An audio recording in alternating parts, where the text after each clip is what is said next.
22 апрел президенти ҷумҳурии Тоҷикистон пешвои миллат муҳтарам Эмомалӣ Раҳмон дар шаҳри Остона дар ҳошияи ҳамоиши минтақавии экологӣ дар мавзӯи диди муштарак барои ояндаи устувор якҷо бо дигар сарони давлатҳо ва ҳайатҳои иштирокдор аз намоишгоҳи ҳамоиш боздид намуданд.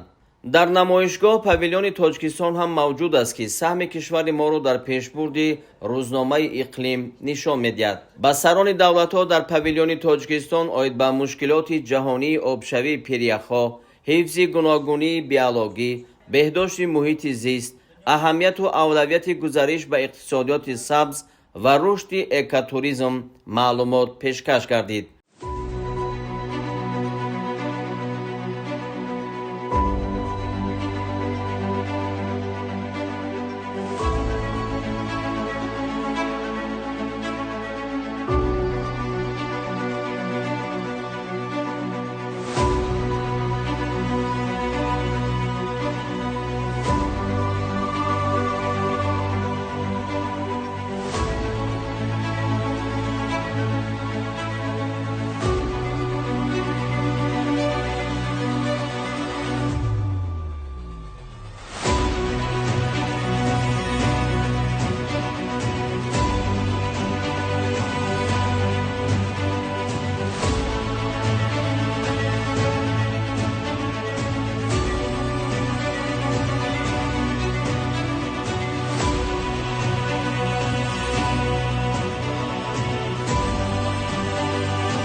дар гӯшаи Тоҷикистон гуногунии табиат ва мероси фарҳангии Тоҷикистон, анъанаҳо, ҳунарҳо ва санъат, ки робитаи амиқи мардумро бо муҳити зист инъикос мекунанд, мақоми хоса дорад.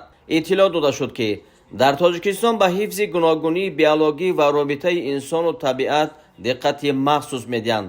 татбиқи босамари барномаҳои ҳифзи бабри барфӣ ва барқарорсозии саршумори бузи пармашох ва гӯсфанди кӯҳии Архар Марко Поло аз ҷумлаи тадбирҳои назарраси ҳукумати ҷумҳурии Тоҷикистон ба шумор меравад.